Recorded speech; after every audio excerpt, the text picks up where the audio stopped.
रात को सभी थोड़ी देर बातें करके अपने अपने कमरे में चले जाते हैं। फिर शताक्षी और शिवांग अपने कमरे में सोने के लिए आ जाते हैं। कमरे में आकर शिवांग फ्रेश होने चला जाता है तो शताक्षी सोचने लग जाती है कैसे वो उसे जूही और करण के बारे में सब कुछ बताए। थोड़ी देर बाद शिवांग बाहर आता है तो शताक्षी उसको देखती है। शताक्षी को यूं उसे देखता देख शिवांग मुस्कुराता हुआ उसके पास आ जाता है और बोलता है, क्या बात है बावली, लग रहा से तू आज रोमांस करने के मूड में है, तभी म्हारे को यूं घूर रही से। तो शताक्षी बोली, जी ऐसा कुछ भी नहीं, आप तो बस पूरा टाइम वही सोचते रहते हैं, लेकिन मुझे आपको कुछ बताना था। तो शिवांग बोला, हाँ बोल के बात है। तो शताक्षी पहले सोचती है फिर बोलती है, वो करण भाई सा और जूही डॉट। सब सुनने के बाद शिवांग थोड़ी देर तक शांत रहता है, फिर कहता है, ये तो अच्छी बात से हमारी बहन हमारे ही घर रहेगी। तो शताक्षी बोली, आपको सच में कोई दिक्कत नहीं है न शिवांग जी? तो शिवांग बोला, नहीं मुझे कोई दिक्कत नहीं है, म्हारे को मालूम जूही के लिए करण से अच्छा मिल ही नहीं सकता, मैंने उसे बचपन से देखा है, मैं उसने अच्छे से जानू सो। मुझे तो पहले से ही लग रहा था कुछ तो बात है, लेकिन अब पता चला। शताक्षी उसको गले लगाते हुए बोली, आप बहुत अच्छे पति भी है, बहुत अच्छे बेटे भी और एक बहुत अच्छे भाई और दोस्त भी। शताक्षी के गले लगाते ही शिवांग भी उसको कसकर गले लगा लेता है। फिर अगले दिन सभी हॉल में काम कर रहे थे मगर उधर जूही और करण नहीं थे। तभी मौका देखकर शताक्षी ने राजश्री और बाकी सभी को कहा, माँ सा काकी सा काका सा, मुझे आप सबको कुछ बताना है। तो राजश्री बोली, हाँ बिंदनी बोलना। फिर वो बाकी सभी घरवालों को भी यह बात बता देती हैं। सभी घरवाले भी बहुत खुश थे। शताक्षी बोली, मैं चाहती हूँ कि हम सब जूही और करण को सरप्राइज दे, उनकी सगाई भी कल रखे आदित्य और अभिनव के साथ। तो राजश्री बोली, हाँ बिंदनी, ये तो बहुत अच्छा होगा अगर तीनों बच्चों की एक साथ सगाई होगी, फिर जूही की पढ़ाई खत्म होने के बाद उसकी शादी भी करवा देंगे अगर वो चाहेंगे तो। उसकी बात सुनकर सभी घरवाले राजी हो जाते हैं। Flashback ends. शताक्षी की बात सुनकर जूही और करण की आंखें नम हो गई थी खुशी के कारण। उन्हें यकीन नहीं हो रहा था कि सभी लोगों ने उनके प्यार को समझा और उनका साथ दिया। फिर करण, आदित्य और अभिनव एक दूसरे के गले लग जाते हैं और शताक्षी जूही एक दूसरे के। तो भाव्या बोली, भाभी सा मैं भी। और शताक्षी और जूही हंसते हुए उसे भी गले लगा लेती हैं। फिर सभी जब हॉल में जाते हैं, जूही और करण को देखकर प्रभात जी, देवकी और राजश्री खुश हो गए। दोनों जाते हैं और उनके पैर छूते हैं। प्रभात जी बोले, करण छोरा, तूने मुझे बहुत निराश किया है। तो करण बोला, ऐसा क्यों कह रहे हैं आप काकू सा? तो प्रभात जी बोले, तूने हम में से किसी को भी थारे और जूही के बारे में कुछ न बताया। तो करण बोला, माफ करिएगा काकू सा, मैं तो बस सही समय का इंतजार कर रहा था। तो प्रभात जी उसे गले लगाकर बोले, कोई नहीं, लेकिन हमारी जूही का ख्याल रखना, समझे? तो करण हाँ में सिर हिलाते हुए मुस्कुरा देता है। रुद्रांग भी करण के पास आता है और उसे लगाकर बोलता है, ध्यान रखना करण भाई सा मेरी बंदरिया का। तो करण और बाकी सभी लोग भी मुस्कुरा देते हैं। सभी बहुत खुश थे। तभी हवेली के गेट पर एक गाड़ी आकर रुकती है और 3 लोग अंदर आते हैं। उन्हें देखकर सब हैरान थे सिवाय शताक्षी के। वो और कोई नहीं बल्कि राशि और शामवीर जी थे, जिन्हें शिवांग अपने साथ लेकर आया था। उन्हें देखकर शताक्षी खुशी से भागते हुए उनके पास जाती है और शामवीर जी को गले लगा लेती हैं और नम आंखों से बोलती हैं, बाबा कैसे हैं आप? तो शामवीर जी भी नम आंखों से कहते हैं, अच्छा हूँ बेटा, लेकिन तेरे बिना एक एक दिन मुश्किल से कट रहे थे, हमने तुझे बहुत याद किया। तभी राशि बोली, बाबा से तो मिलनी मुझसे नहीं मिलेगी। राशि की बात सुनकर शताक्षी उसके पास जाके उसके गले लगकर बोली, तेरी बहुत याद आई राशि। राशि बोली, मुझे भी तेरे बिना घर ही नहीं पूरा बनारस सुना सुना सा लग रहा था, अब तो जलेबी भी फीकी लगने लगी है। उन दोनों को यूं बातें करता देख सभी घरवाले देख रहे थे और समझ भी रहे थे कि शताक्षी के लिए कितना मुश्किल हुआ होगा अपने घर से दूर रहना और अपने घरवालों से भी। तभी राजश्री उनके पास गई और बोली, नमस्ते समधी जी, हमें बहुत खुशी हुई जो आप लोग आए, आपका बहुत बहुत शुक्रिया। तो उनकी बात सुनकर शामवीर जी बोले, ऐसा मत बोलिए समधन जी, अब हमारी बेटी ने और आपने हमको इतने प्यार से बुलाया था तो हमें तो आना ही था। फिर प्रभात जी ने कहा, अब क्या सब वही खड़े रहेंगे, आइए ना बैठिए। फिर शामवीर प्रभात जी साथ बैठ जाते हैं। देवकी और राजश्री किचन में चली जाती हैं सभी के लिए नाश्ता बनाने, और वही बाकी सभी लड़के लड़कियां साथ में ऊपर वाले कमरे में चले जाते हैं। रूम में सभी बैठे हुए थे तो भाव्या बोली, राशि दी आप तो बहुत सुंदर हो, बिल्कुल वैसी ही जैसी भाभी सा ने आपके बारे में बताया था। तो राशि बोली, थैंक यू। फिर वो सब ऐसे ही बातें कर रहे थे, लेकिन वही रुद्रांग चोर नजरों से राशि को ही देख रहा था। वो जैसी हंस रही थी, अपने चेहरे पर आते हुए लटों को कान के पीछे कर रही थी। रुद्रांग बस उसी में खो गया था। तभी आदित्य उसे हिलाता है और कहता है, भाई सा कहाँ खो गए आप। रुद्रांग राशि को ही देखें जा रहा था, तभी आदित्य ने उसे बोला, भाई सा कहाँ खो गए हैं आप।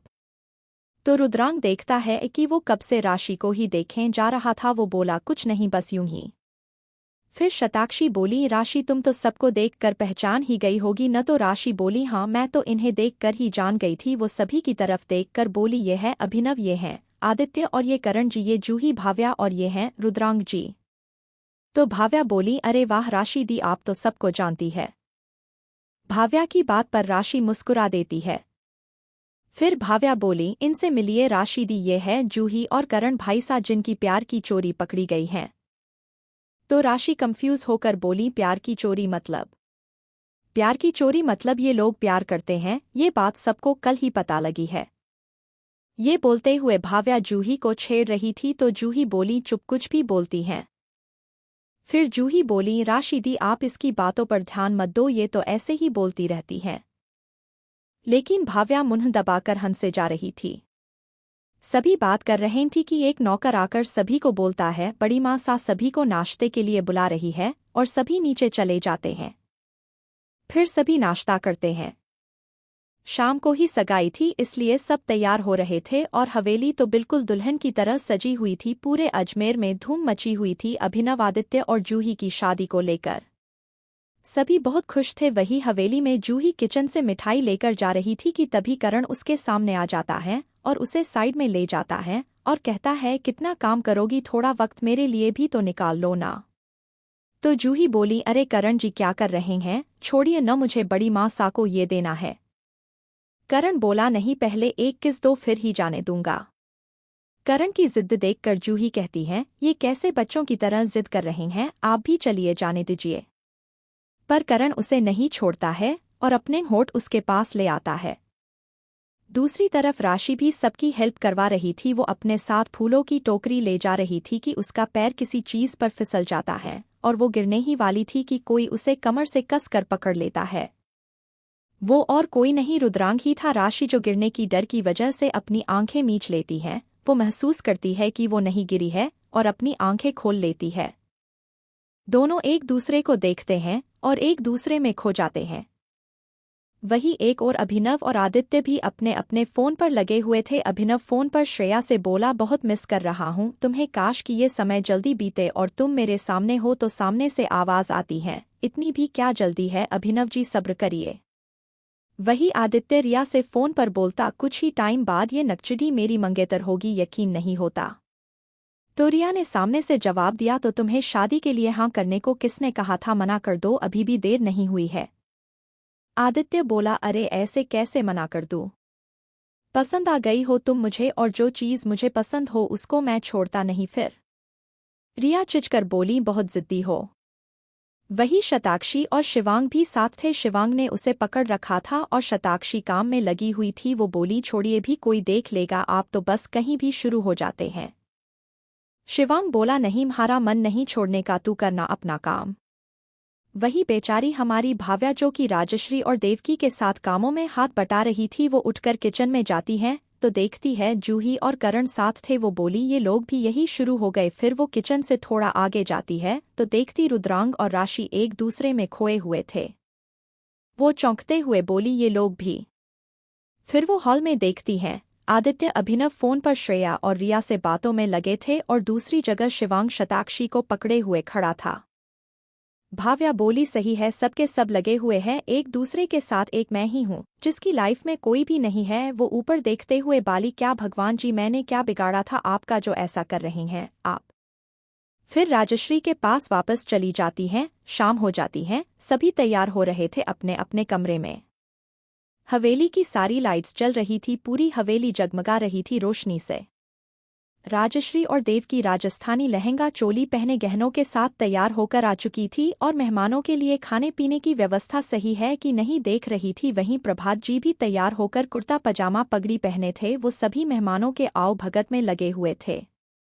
ऊपर ही भाव्या के कमरे में सभी लड़कियां तैयार हो रही थी। भाव्या और राशि मिलके जूही को तैयार करने में लगी थी। आज उसने पीले रंग का बहुत ही खूबसूरत लहंगा पहना हुआ था। मांग टीका, कानों में झुमके, गले में हार, बिंदी, काजल और लिपस्टिक, बहुत ही सुंदर लग रही थी जूही।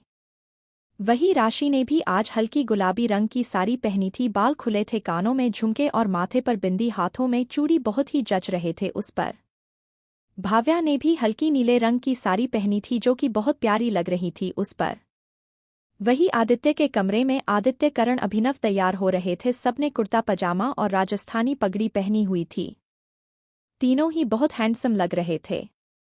शिवांग के कमरे में शिवांग जब बाथरूम से रेडी होकर आता है तो देखता है शताक्षी ने बहुत ही सुंदर हल्के भूरे रंग का नेट का लहंगा पहना हुआ था। बालों का जूड़ा बना रखा था और गहने पहन रखे थे। वो खुद को शीशे में देखते हुए बिंदी लगा रही थी। शिवांग शताक्षी के पास जाता है और बोलता है, कितनी प्यारी लग रही है, मन ही नहीं कर रहा है थारे को बाहर जाने दो। तो शताक्षी मुस्कुरा देती है और उसके सामने पलटकर उसके सीने पर हाथ रखकर बोली, अच्छा जी, अगर मैं नहीं जाऊंगी तो सब पूछेंगे नहीं? तो शिवांग बोला, पूछने दे, मैं बोल दूंगा आज तू ना आ सके हैं बाहर। फिर शताक्षी बोली, अच्छा ठीक है, अब चलिए। फिर वो बोली, अरे एक सेकंड। तो शिवांग बोला, के हुआ अब? शताक्षी कुछ नहीं बोलती है, बस बिस्तर पर रखी पगड़ी उठाती है और ले जाकर शिवांग को पहना देती है। शिवांग उसे देखता रहता है। शताक्षी बोली, अब ठीक है, चलिए। सभी लड़के तैयार होकर नीचे आ चुके थे। शिवांग भी उनके साथ ही था।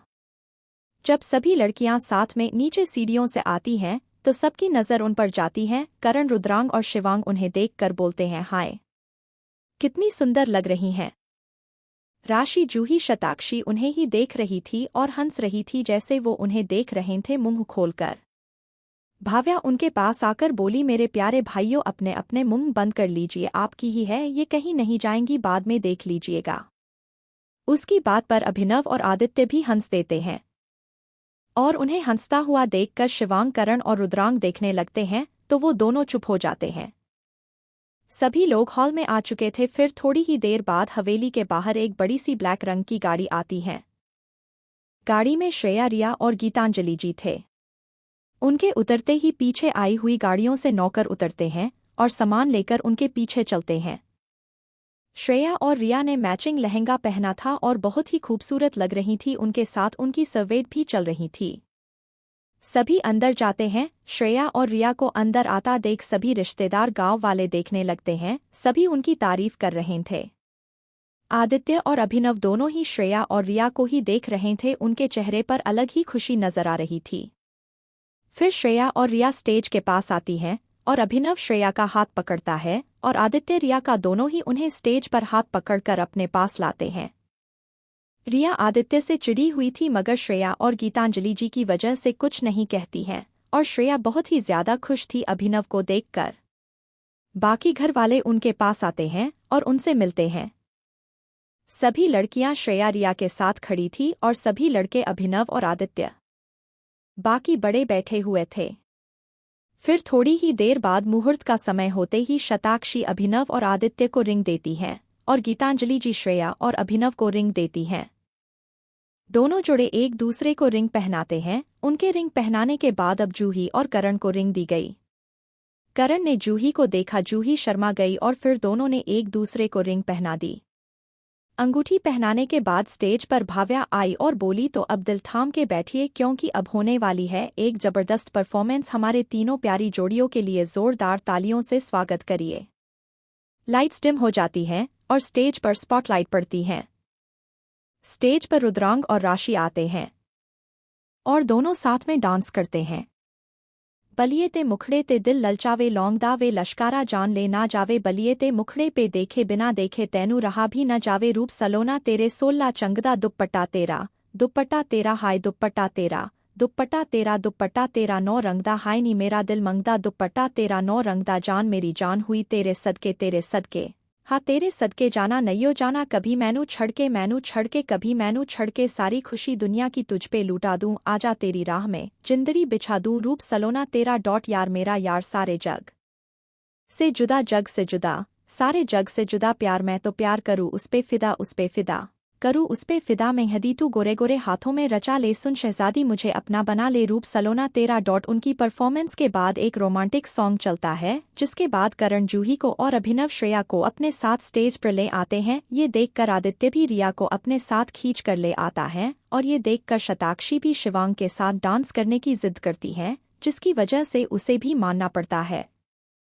जो तेरी खातिर तड़पे पहले से ही क्या उसे तड़पाना ओ जालिमा जो तेरे इश्क में बहका पहले से ही क्या उसे बहकाना ओ जालिमा एक्स दो आंखें मरहबा बातें मरहबा मैं 100 मर्तबा दीवाना हुआ मेरा ना रहा जब से दिल मेरा तेरे हुस्न का निशाना हुआ जिसकी हर धड़कन तू हो ऐसे दिल को क्या धड़कना ओ जालिमा जो तेरी खातिर तड़पे पहले से ही क्या उसे तड़पाना ओ जालिमा सांसों में तेरी नज़दीकियों का इजहर तू घोल दे मैं ही क्यों इश्क जाहिर करूँ तू भी कभी बोल दे सांसों में तेरी नज़दीकियों का झर तू घोल दे मैं ही क्यों इश्क जाहिर करूँ तू भी कभी बोल दे लेके जान ही जाएगा मेरी कातिल हर तेरा बहाना हुआ तुझसे ही शुरू तुझ पे ही ख़त्म मेरे प्यार का अफसाना हुआ तू शम्मा है तो याद रखना मैं भी हूँ परवाना ओ जालिमा। सभी डांस कर ही रहे थे लेकिन भाव्या उन्हें खड़े होकर देख रही थी कि तभी उसके सामने एक हाथ आता है। वो देखती है सामने एक बहुत ही हैंडसम लड़का खड़ा था जो कि 25-26 का लग रहा था। वो उससे बोला क्या आप मेरे साथ डांस करना चाहेंगी तो वो कुछ बोलती उससे पहले ही बोला टेंशन मत लीजिए सिर्फ डांस ही करना चाहता हूँ। तो भाव्या भी सोचती है यहाँ अकेले खड़े होकर सबको डांस करते हुए देखने से तो अच्छा है मैं भी कर लूँ। फिर वो भी उस शख्स के साथ डांस करने चली जाती हैं। जो तेरी खातिर तड़पे पहले से ही क्या उसे तड़पाना ओ जालिमा दीदार तेरा मिलने के बाद ही छूटे मेरी अंगड़ाई तू ही बता दे क्यों जालिम मैं कहलाई क्यों इस तरह से दुनिया जहां में करता है मेरी रुसवाई तेरा कसूर और जालिम मैं कहलाई दीदार तेरा मिलने के बाद ही छूटे मेरी अंगड़ाई तू ही बता दे क्यों जालिम मैं कहलाई तू ही बता दे क्यों जालिम मैं कहलाई। गाना खत्म होता है और सभी जोर से तालियां बजाते हैं। सभी रिश्तेदार और बाकी के लोग नाच गाने के बाद खाना खा रहे थे। वहीं जब सभी घरवाले एक साथ होते हैं तो देखते हैं एक लड़का भी खड़ा था। उसको देखकर पहले तो 2 मिनट कोई कुछ नहीं बोलता है लेकिन फिर तभी आदित्य उस लड़के को देखते हुए बोला ईशान तू आ गया और जाकर उसके गले लग जाता है। वो लड़का ईशान बोला हाँ मैं तो आ गया था बहुत देर पहले ही। आदित्य बोला कैसा है तू कितने टाइम बाद मिल रहा हूँ तुझसे तुझे तो अपने काम के सिवा कुछ दिखता ही नहीं है।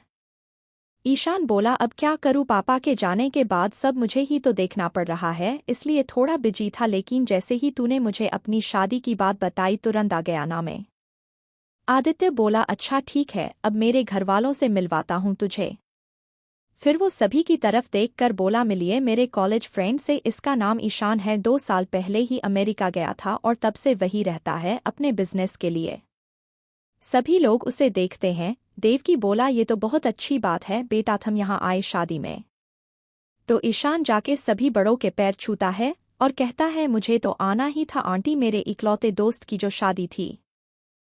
फिर आदित्य रिया से मिलवाते हुए बोला ये है मेरी होने वाली धर्मपत्नी। तो ईशान मुस्कुराते हुए नमस्ते बोलता है और रिया भी उसे नमस्ते करती हैं। फिर आदित्य बोलता है अभिनव भाई सा से तो तू मिल ही चुका है कॉलेज में और ये है मेरी होने वाली भाभी सा श्रेया जी। ईशान उसे भी नमस्ते करता है। फिर राजश्री बोली अच्छा ठीक है तुम सब मिलते रहना अभी सब खाना खा लो ठीक है और एक सर्वेंट को आवाज लगाकर बुलाकर बोली सभी के लिए खाना लगाइए। फिर देवकी बोली आप सब बैठकर खाना खाओ हम बड़े उधर जाके खाना खाते हैं। फिर राजश्री प्रभात देवकी शामवीर जी गीतांजलि जी सभी साथ दूसरे टेबल पर चले जाते हैं। वही बाकी सब लड़के लड़कियां साथ बैठ जाते हैं। आदित्य बाकी सभी से भी ईशान को मिलवाता है। फिर वो भाव्या की तरफ देखकर बोला ये है मेरी बंदरिया मेरा मतलब मेरी बहन भाव्या। तो उसकी बात पर भाव्या चिढ़ते हुए बोली आदित्य भाई सा आप ना मुझे बंदरिया मत बुलाया कीजिए। तो आदित्य बोला ठीक है बंदरिया नहीं बुलाता चूहिया बुलाऊंगा मेरी छोटी सी चूहिया। तो भाव्या और ज्यादा चिढ़ जाती हैं और बोली आदित्य भाई सा। वो कुछ कहती उससे पहले ही शिवांग बोला बस करो तुम दोनों क्या बच्चों की तरह हरकतें कर रहे हो चुपचाप खाना खाओ। भाव्या बोली मेरी क्या गलती भाई सा आप ही देखिए ना आदित्य भाई सा मुझे कैसे तंग कर रहे हैं। तो शिवांग बोला मुझे कुछ नहीं सुनना खाना खाओ तुम। तो आदित्य मुंह दबाकर हंसने लगता है और भाव्या उसे घूरने लगती है। आदित्य के बगल में बैठी रिया धीरे से खुद से ही बोली देखो तो अपनी बहन को भी कितना तंग करता है चमगादड़ कहीं का हो। उसकी बात आदित्य सुन लेता है। वो उसका हाथ जो टेबल के नीचे था उसे पकड़ लेता है और बोलता है अब तो इसी चमगादड़ के साथ पूरी जिंदगी बितानी है मैडम आपको और मुस्कुरा देता है। जिसे देखकर रिया उसे घूरती है फिर कहती है छोड़ो मेरा हाथ। आदित्य बोला कभी नहीं। रिया फिर कुछ नहीं कहती है और मुंह बनाकर खाने लगती है। वहीं ईशान जो कि आदित्य और भाव्या के नोक-झोंक सुनकर मुस्कुरा रहा था वो भाव्या को ही देखने लगता है। भाव्या जो जूही से बातें करते हुए खाना खा रही थी उसे फील होता है कि कोई उसे कब से देखे जा रहा है। वो देखती तो उसके सामने बैठा ईशान उसे ही देख रहा था। भाव्या की नजरें जब ईशान से मिलती हैं तो वो हड़बड़ाकर नजरें फेर लेता है। भाव्या खुद से ही बोली अजीब है ये कब से मुझे घूरे क्यों जा रहे थे और मेरे देखते ही नजरें फेर ली। उसको खुद से बातें करता देख जूही बोली क्या बड़बड़ा रही हैं खुद में ही खाना खा। तो वो बोली हाँ खा रही हूँ। सभी के खाना खाने के बाद सभी लोग हवेली से जा चुके थे। फिर ईशान बोला अच्छा तो अब मैं भी चलता हूँ। तो आदित्य बोला तू कहाँ जाएगा इतनी रात को यहीं रुक जाना शादी तक। ईशान कुछ बोलने ही वाला था कि देवजी बोली हाँ बेटा रुक जाओ कहाँ जाओगे अब शादी के लिए आए हो तो यहीं रुक जाओ अब शादी तक। सबके कहने पर ईशान मान जाता है और वहीं रुक जाता है। रिया श्रेया और गीतांजलि जी सभी सर्वेंट्स और बॉडीगार्ड्स के साथ जयपुर वापस चली गई थी। वैसे तो अभिनव का बिल्कुल भी मन नहीं था कि श्रेया वहां से जाए लेकिन सबकी वजह से वो उसे रोक भी नहीं सकता था।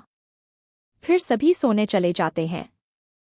अगली सुबह एक सुनसान इलाके में एक बड़े से पुराने घर के अंदर एक आदमी चिल्ला रहा था तुमसे एक काम नहीं होता क्या मैंने कहा था ना तुम्हें जल्द ही उस शिवांग सिंह राठौर के घर में सभी के लाशें चाहिए मुझको फिर क्या कर रहे थे तुम अब तक। तो सामने खड़ा आदमी बोला मालिक वो हम गए थे लेकिन सिक्योरिटी इतनी थी कि हम अंदर नहीं जा पाए लेकिन अब ऐसा नहीं होगा।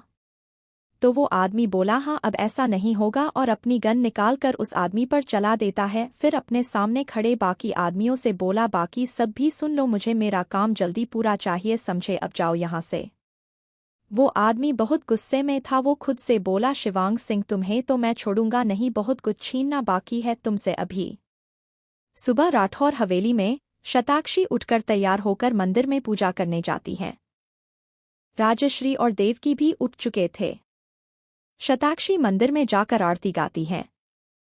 जय जगदीश हरे स्वामी जय जगदीश हरे भक्तों के संकट दासों के संकट क्षण में दूर करो जय जगदीश हरे। आरती की आवाज सुनकर घर के बाकी लोग भी मंदिर में आ जाते हैं और आरती गाने लगते हैं।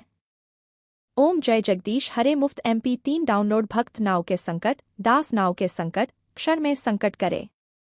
ओम जय जगदीश हरे जो कोई ध्यावै फल पावै मन भोगे सो मन दुखिया सो गुरु सुख संपत्ति घर आवे सुख संपत्ति घर आवे कष्ट मिटे तन का। जय जगदीश हरे जो ध्यावे फल पावे उत्तम स्वामी दुख बिन से मन का सुख संपत्ति घर आवे सुख संपत्ति घर आवे मुफ्त सुख संपत्ति घर आवे। MP3 वीडियो और गीत डाउनलोड करें सुने और देखें। जय जगदीशा हरे।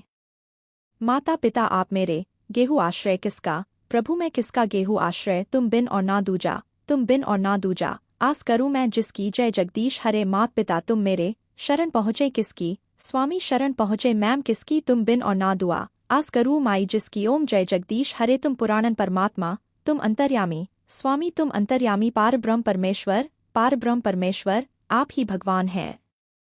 ओम जय जगदीश हरे। आरती खत्म होने के बाद शताक्षी सभी को आरती देती हैं। सभी आरती और प्रसाद लेते हैं। फिर ईशान बोलता है आज तो बहुत अच्छी सुबह की शुरुआत हुई। मेरी अमेरिका में 2 साल रहकर ना ही घर का खाना मिला ना ही मंदिर जाने का मौका मिला। उसकी बात सुनकर आदित्य बोला अब तो तुझे यही रहना है शादी तक रोज तेरी सुबह इतनी ही अच्छी होगी और तुझे घर का खाना भी मिलेगा। तो उसकी बात पर शताक्षी बोली हाँ आदित्य ने सही कहा अब बस यहाँ पर आप शादी एंजॉय करो। फिर सभी लोग साथ में नाश्ता करते हैं। जिसके बाद शिवांग को एक कॉल आती है। उसे ऑफिस के काम से जाना पड़ता है। प्रभात जी भी गांवों के किसी काम से वहां से चले जाते हैं। बाकी सब भी अपने काम करने चले जाते हैं। ईशान फ्री था तो वो बस हवेली में घूम रहा था। वही भाव्या अपने रूम में जा रही थी। दोनों एक दूसरे के सामने से आ रहे थे मगर दोनों का ही ध्यान नहीं था। दोनों थोड़ी ही देर में जाके एक दूसरे से टकरा जाते हैं। भाव्या गिरने ही वाली थी कि उसे बचाने के चक्कर में ईशान भी गिर जाता है, मगर ईशान खुद को नीचे कर लेता है और भाव्या उसके ऊपर जाके गिर जाती है। दोनों अब एक दूसरे के बहुत करीब थे। भाव्या को ईशान की सांस महसूस कर पा रही थी। ईशान भी उसी को देख रहा था। भाव्या की लटें उसके चेहरे पर आ रहे थे। वो कुछ भी नहीं सोचता है और खोया हुआ ही उसकी लटें उसके कान के पीछे कर देता है, जिसे देखकर भाव्या बोली, ये क्या कर रहे हैं आप? तो ईशान होश में आता है और बोलता है, मैं तो कुछ नहीं कर रहा था, वो तो बस तुम्हारे बाल। फिर वो चुप हो जाता है। पर भाव्या बोली, जब आप मुझे पकड़ नहीं सकते थे तो क्यों पकड़ा मुझे? तो गिराया ही, खुद भी गिर गए।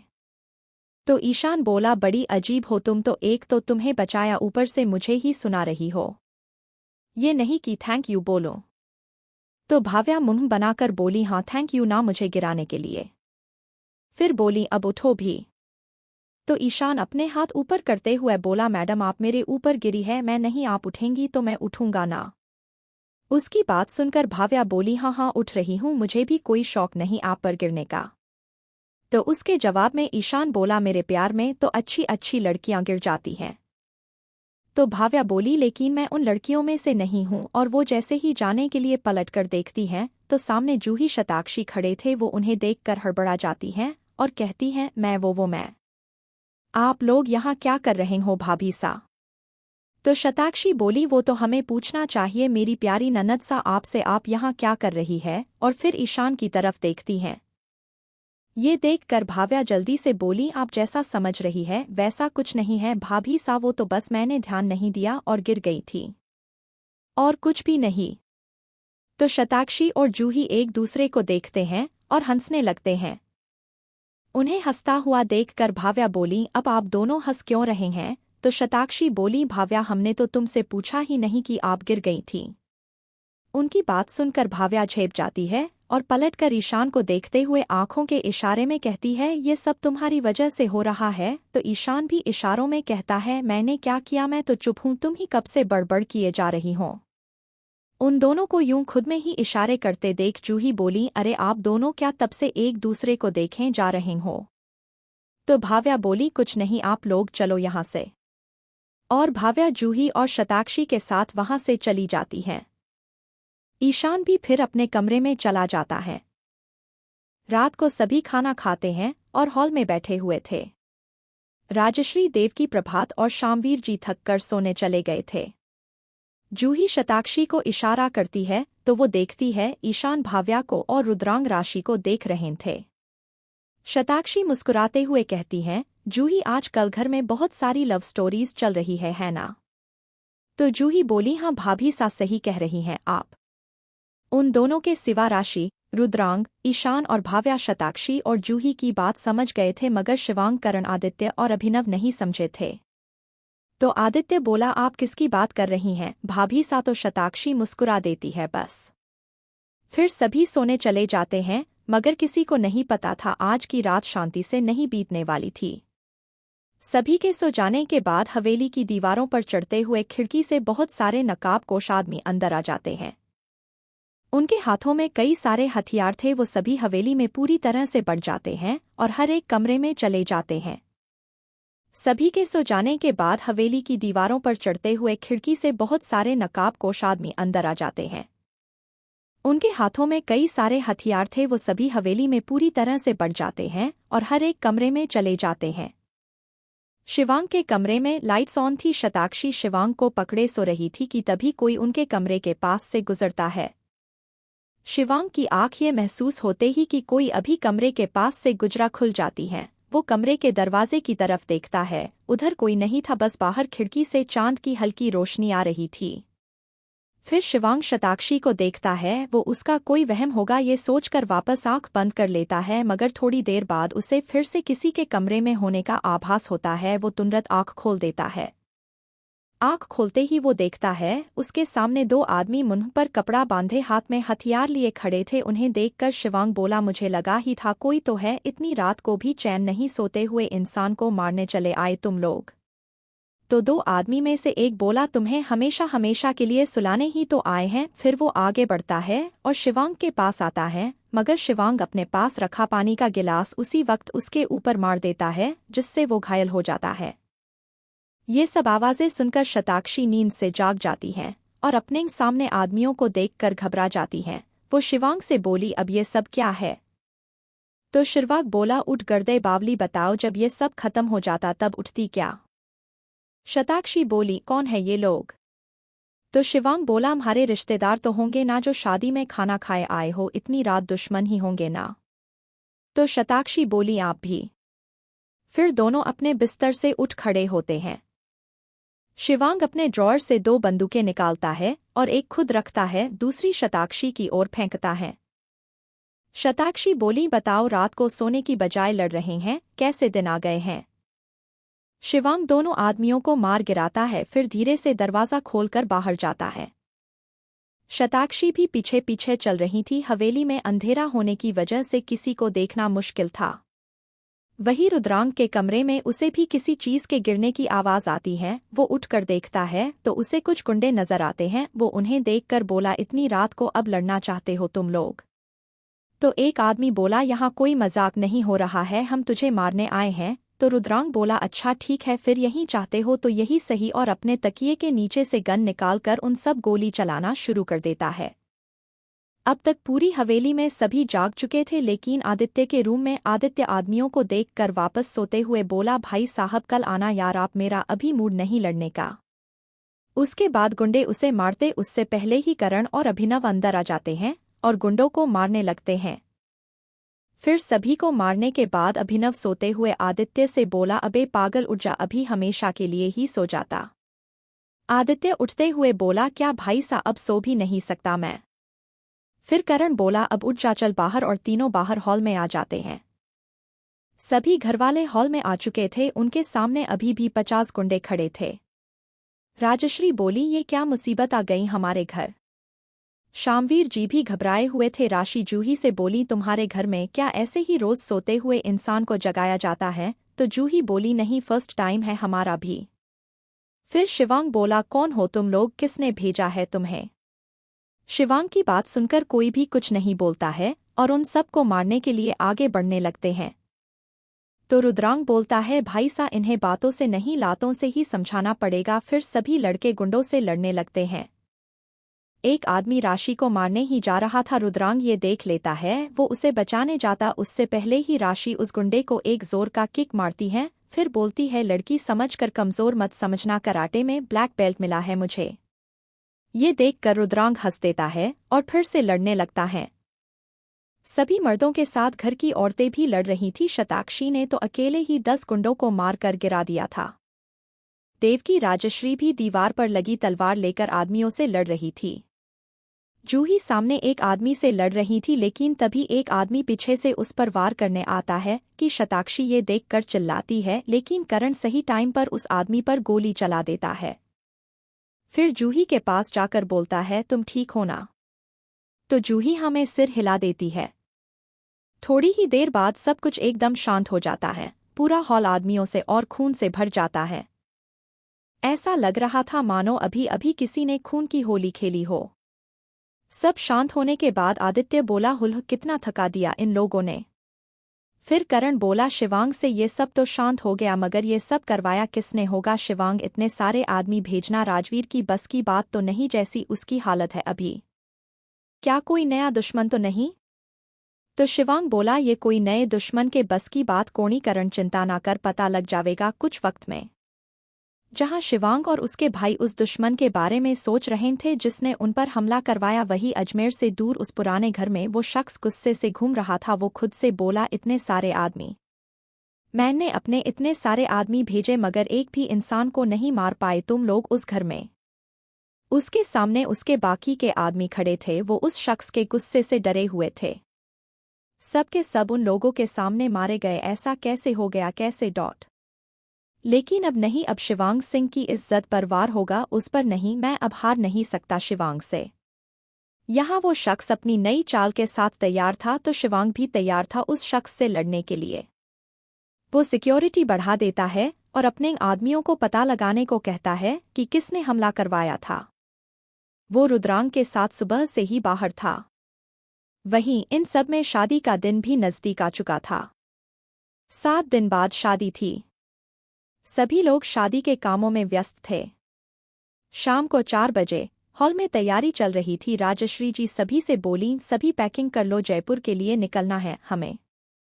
फिर वो शताक्षी से बोली, बिंदनी तू घर की बड़ी बहू से तो थारे को पता से ना, थारे पर जिम्मेदारियां ज्यादा से। तो शताक्षी बोली, जी माँ सा मुझे पता है, माँ सा आप बिल्कुल भी चिंता मत करिए। राजश्री उसकी बात सुनकर मुस्कुरा देती है और बोली, वही तो अब तू है और देवकी भी, तुम्हारे को इस घर की बिल्कुल चिंता नहीं है। शताक्षी राजश्री के साथ घर के कामों में हाथ बटा ही रही थी कि अचानक से उसे चक्कर आ गए। राजश्री जो उसके ही साथ खड़ी थी वो उसे बेहोश होता देख संभाल लेती हैं, फिर बोली, बिंदनी के हुआ थारे को, उठ।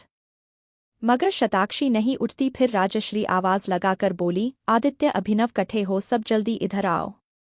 उसकी आवाज सुनकर सभी जल्दी से वहां आ जाते हैं तो शताक्षी को सोफे पर लेटा देख आदित्य पूछता है, क्या हुआ बड़ी माँ? तो राजश्री बोली, देखना बिंदनी ने अचानक से चक्कर आ गए और बेहोश हो गई, जल्दी से डॉक्टर ने बुला। राजश्री की बात खत्म होते ही अभिनव कॉल लगा चुका था। अब तक घर के बाकी लोग, देवकी, राशि, जूही, भाव्या आ चुके थे। करण पुलिस स्टेशन गया हुआ था और प्रभात जी, शामवीर जी बाहर गए हुए थे और शिवांग भी रुद्रांग के साथ कहीं गया था। राशि शताक्षी के पास जाकर चिंता में बोली, ये क्या होगा शताक्षी तुझे? थोड़ी ही देर बाद डॉक्टर आ जाती है और शताक्षी का चेकअप करती है। फिर मुस्कुराते हुए बोलती है, बधाई रानी सा, हुकुम रानी सा, पेट से हैं, जल्द ही नन्हा मेहमान आने वाला है। बस इनका थोड़ा ध्यान रखिए, ज्यादा स्ट्रेस नहीं होना चाहिए और ये दवाइयाँ लिख दी है मैंने, आप ले आइएगा। डॉक्टर की बात सुनकर सभी खुश हो जाते हैं। अभिनव डॉक्टर को बाहर तक छोड़कर आता है। आदित्य खुशी से चिल्लाता है, मैं चाचू बनने वाला हूँ, मैं चाचू बनूंगा। उसकी खुशी देखकर देवकी बोली, बस कर छोरा, नजर लग जावेगी वरना। फिर शताक्षी भी धीरे धीरे अपनी आंखें खोल देती हैं। वो सभी को अपने पास देखकर धीमी आवाज में बोली, आप सब यहाँ क्या कर रहे हैं? क्या हो गया था मुझे? वो उठने लगती है तो राजश्री बोली, तू आराम कर बिंदनी, थारे को आराम की जरूरत से। फिर मुस्कुराते हुए बोली, तू माँ बनने वाली से, और उसके सर पर हाथ फेरती है। शताक्षी तो 2 पल के लिए चुप हो जाती है, फिर नम आंखों से बोलती है, क्या सच में माँ सा मैं माँ बनने वाली हूँ? तो राजश्री सरहा में हिला देती है। फिर उसके बगल में बैठी राशि बोली, और मैं मासी बनने वाली हूँ। जूही और भाव्या एक साथ, और हम बुआ। आदित्य और अभिनव बोले, हम चाचा बनने वाले हैं। देवकी बोली, हमें भी अब दादी दादी कहकर बुलाएगा। सबकी खुशी देखकर शताक्षी भी बहुत खुश थी। वो तो बस शिवांग का इंतजार कर रही थी कि कब वो घर आए और ये खबर वो उसको दे। शाम को सभी घर आ जाते हैं। जल्दी जब सबको ये खबर मिलती है सभी बहुत खुश होते हैं। प्रभात जी और शामवीर जी उसे आशीर्वाद देते हैं, करण भी उसे बधाई देता है। सबके आ जाने के बाद शिवांग और रुद्रांग भी आ जाते हैं। शताक्षी तब अपने कमरे में थी। रुद्रांग को तो भाव्या ने शताक्षी को प्रेगनेंसी वाली बात बता दी थी, लेकिन किसी ने भी शिवांग को कुछ नहीं बताया। बस सब उसे देखकर मुस्कुरा रहे थे। शिवांग ये देखकर सोच में पड़ जाता है। जब वो अपने रूम की तरफ जा रहा था तो प्रभात जी और शामवीर जी उसे दिखते हैं। वो उन्हें देखता है तो दोनों मुस्कुरा देते हैं और प्रभात जी उसके कंधे पर थपथपा देते हैं। दो सोचता है, आज काका सा को क्या हुआ है और बाबा को भी ऐसे क्यों मुस्कुरा रहे थे, और आज तो घर में बाकी सभी लोग भी मुझे देखकर ऐसे मुस्कुरा रहे थे जैसे पता नहीं क्या ही हो गया हो। फिर 2 रूम में जाता है। शताक्षी अंदर कमरे में लेटी हुई थी। उसे ऐसे इस वक्त बिस्तर पर लेटा देख शिवांग थोड़ा परेशान हो जाता है। वो जल्दी से उसके पास जाता है और बोलता है, बावली के हुआ थारे को, तू ठीक से ना? शतार्थी उसकी आवाज सुनकर अपनी आंखें खोल देती हैं और उसे देखकर एक प्यारी से स्माइल देती हैं। शिदाम बोला, म्हारे को थारी चिंता हो रही है और तू मुस्कुरा रही हैं। तो 2 बोली, बात ही ऐसी, जो आप ये बात सुनोगे ना आप भी ऐसे ही मुस्कुराओगे। फिर वो रूम में जाता है। शताक्षी अंदर कमरे में लेटी हुई थी। उसे ऐसे इस वक्त बिस्तर पर लेटा देख शिवांग थोड़ा परेशान हो जाता है। वो जल्दी से उसके पास जाता है और बोलता है, बावली के हुआ थारे को तू ठीक से ना। शताक्षी उसकी आवाज़ सुनकर अपनी आंखें खोल देती है और उसे देखकर एक प्यारी से स्माइल देती है। शिवांग बोला, म्हारे को थारी चिंता हो रही है और तू मुस्कुरा रही है। तो वो बोली, बात ही ऐसी, जो आप ये बात सुनोगे ना आप भी ऐसे ही मुस्कुराओगे। उसकी बात सुनकर शिवांग बोला, ऐसी के बात है, बता भी अब। तो शताक्षी उसके गले में हाथ डालकर उसके कान के पास आती है और धीरे से बोलती है, आप जल्द ही पापा बनने वाले हैं शिवांग जी, और मुस्कुरा देती है। ये सुनते ही कि वो पापा बनने वाला है, शिवांग शॉक हो जाता है थोड़ी देर के लिए। फिर उसे एहसास होता है शताक्षी ने उससे क्या कहा, और यह एहसास होते ही वो खुशी से फूले नहीं समाता है। वो खुशी में शताक्षी को अपनी बाहों में उठा लेता है और उसे लेकर घूमते लगता है। वो चिल्ला रहा था, मैं पापा बनने वाला हूँ, मैं पापा बनने वाला हूँ। उसकी इतनी खुशी देखकर शताक्षी हंसते हुए बोली, अरे बाबा बस भी करिए, मुझे चक्कर आ जाएंगे। ये सुनते ही शिवांग उसे बिस्तर पर ले जाके बैठा देता है और बोलता है, हाँ हाँ तू बस आराम कर, और हाँ बिल्कुल भी काम ना करना, और अब से थारे साथ हर वक्त एक नौकर रवेगा और तू टाइम पर खाना खावेगी।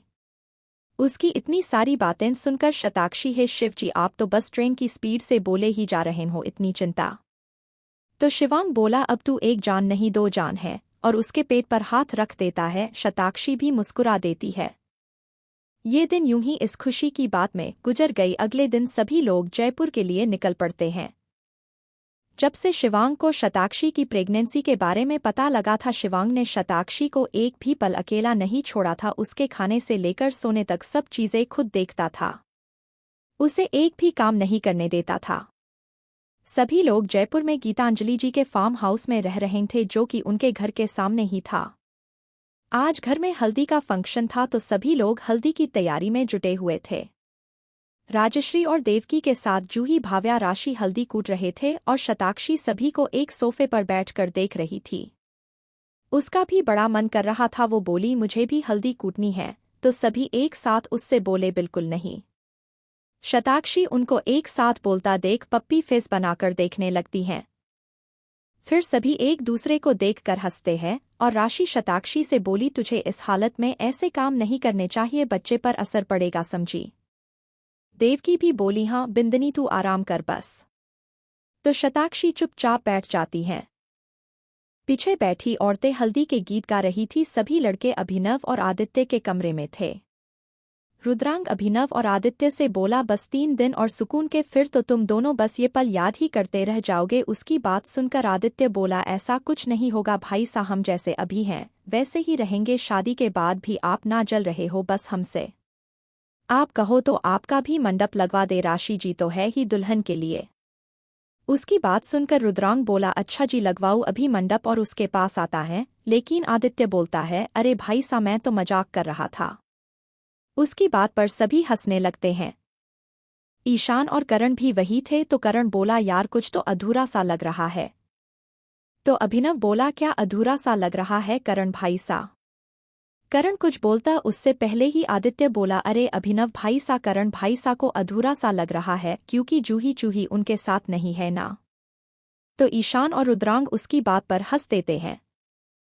करण बोला, आदित्य जी कुछ ज्यादा ही बोल रहे हो आप तो। आदित्य मुंह पर उंगली रखते हुए बोला, मैं कुछ नहीं बोल रहा। फिर करण मुस्कुरा कर बोला, मैं सोच रहा था क्यों न बैचलर पार्टी रखी जाए। तो ईशान भी बोला, हाँ ये तो बहुत सही आइडिया है, हम लड़कों को भी तो थोड़े मजे मिले अकेले। तो रुद्रांग बोला, ठीक है फिर कल रात को रख लेते हैं। लेकिन आदित्य फिर मस्ती करते हुए बोला, लेकिन शिवांग भाई सा कैसे आएंगे बैचलर पार्टी में, वो तो शादीशुदा है ना। वो थोड़ी बैचलर है, वो तो हम लोगों की तरह कम बापूसा की तरह ज्यादा रहते हैं। तभी उसके पीछे से आवाज आती है, मैं क्यों ना आ सकूं हूँ पार्टी में छोरा। तो आदित्य पीछे मुड़के देखता है तो शिवांग उसके पीछे खड़ा था। करण अभिनव रुद्रांग ईशान दबी हंसी हंसते हैं। उनकी हंसी देखकर आदित्य उन्हें देखता है और बेचारा सा मुंह बना लेता है। आदित्य खुद को बचाते हुए बोला, मैं कुछ भी तो नहीं भाई सा, वो तो ये लोग कह रहे थे, मैं कहाँ आपके बारे में कुछ बोल सकता हूँ। तो रुद्रांग उसे आंख दिखाते हुए बोला, अच्छा जी। तो आदित्य बोला हाँ सच में। फिर शिवांग रुद्रांग और करण से बोला मुझे तुम दोनों से बात करनी है, जरा आओ मेरे साथ। फिर वो तीनों चले जाते हैं और आदित्य अभिनव से बोलता है क्या भाई सा आप लोग तो मुझे शेर के मुंह में डाल ही देते अभी। फिर तीनों हंसने लगते हैं। शिवांग रुद्रांग और करण के साथ एक रूम में आता है तो करण पूछता है क्या बात है शिवांग, हमें क्या बात करने के लिए यहाँ अकेले में बुलाया तुमने। तो वो बोला मुझे पता चल गया है किसने उस दिन हमला करवाया था। तो रुद्रांग गुस्से से भरकर बोला किसने भाई सा बताइए मुझे, मैं अभी जाके उसे इस दुनिया से ही गायब कर दूंगा ताकि कभी हमारे परिवार पर कोई हमला ना करवा सके। करण भी बोला हाँ शिवांग बताओ कौन है वो इंसान जिसने वो सब करवाया। शिवांग रुद्रांग और करण के साथ एक रूम में आता है तो करण पूछता है क्या बात है शिवांग, हमें क्या बात करने के लिए यहाँ अकेले में बुलाया तुमने। तो वो बोला मुझे पता चल गया है किसने उस दिन हमला करवाया था। तो रुद्रांग गुस्से से भरकर बोला किसने भाई सा बताइए मुझे, मैं अभी जाके उसे इस दुनिया से ही गायब कर दूंगा ताकि कभी हमारे परिवार पर कोई हमला ना करवा सके। करण भी बोला हाँ शिवांग बताओ कौन है वो इंसान जिसने वो सब करवाया। करण की बात का जवाब देते हुए शिवांग बोला वो आदमी कोई और नहीं बल्कि विश्वजीत प्रताप सिंह है। विश्वजीत प्रताप सिंह नाम सुनते ही रुद्रांग और करण शॉक हो जाते हैं। वो बोले क्या डॉट। तो शिवांग बोला हाँ वही है, वो वापस आ गया है 5 साल बाद फिर से बदला लेने। रुद्रांग बोला भाई सा उसे कैसे बताए कि उस दिन 5 साल पहले जो कुछ भी हुआ वो सच नहीं था, आपने कुछ नहीं किया था, फिर क्यों वो बदला ले रहा है। करण बोला जो भी हो उसने कानून को हाथों में लिया है, अब तो हमें पता है तो मैं जाकर उसे गिरफ्तार कर लेता हूँ, वरना पता नहीं वो आगे जाकर और क्या क्या करे अपने पागलपन में। शिवांग बोला ठीक है तुम उसे गिरफ्तार कर लो, अगर उसने सिर्फ मुझे कुछ करने की कोशिश की होती तो मैं सह लेता, मगर मेरे परिवार को हाथ लगाने वाले को छोड़ूंगा नहीं। रुद्रांग करण हमें अभी चलना होगा उसके पास उससे मिलने। तो दोनों बोले लेकिन अभी कैसे, अभी तो शादी की तैयारी चल रही है, सब खुश हैं, ऐसे में किसी को इन सब के बारे में पता चला तो सब परेशान हो जाएंगे। शिवांग बोला किसी को पता नहीं चलेगा, अब चलो। फिर तीनों बिना किसी को बताए निकल पड़ते हैं जयपुर से दूर विश्वजीत के घर के लिए। कुछ घंटों के बाद तीनों वहां पहुंच जाते हैं। तीनों देखते हैं घर के बाहर बहुत सारे आदमी खड़े थे। घर पूरा जर्जर हो चुका था, ऐसा लग रहा था कितने सालों से इसकी मरम्मत नहीं की गई थी। शिवांग और करण रुद्रांग बिना डरे अंदर जाने के लिए कदम बढ़ा देते हैं। बाहर खड़े आदमी उन्हें देखकर घबरा जाते हैं मगर फिर भी उन्हें रोकते हुए बोले आप अंदर नहीं जा सकते। शिवांग अपनी रौबदार आवाज में बोला हमें अंदर जाने दे, बोल विश्वजीत को शिवांग सिंह राठौर आया से। एक आदमी भागते हुए अंदर जाता है और सामने कुर्सी पर बैठे आदमी से बोला मालिक वो लोग आए हैं।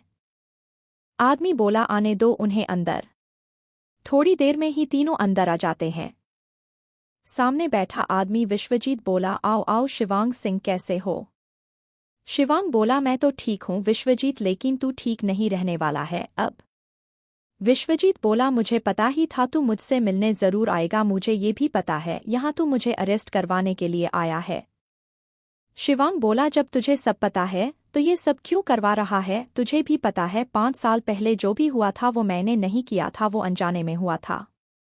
विश्वजीत बोला जो भी हो, लेकिन तेरी वजह से मैंने मेरा बेटा खो दिया। मेरी बीवी बेटा खोने के गम में सदमे की वजह से मर गई, सिर्फ तेरी वजह से शिवांग सिंह राठौर, मैं तुझे कभी नहीं छोड़ूंगा, कभी भी नहीं। विश्वजीत अपने दुख में पागल हो चुका था, उसको यूं चिल्लाता देख करण तुरंत जाके उसे पकड़ लेता है और हथकड़ी पहना देता है। उसके आदमी उन पर गन चलाने वाले थे मगर विश्वजीत इशारे से मना कर देता है।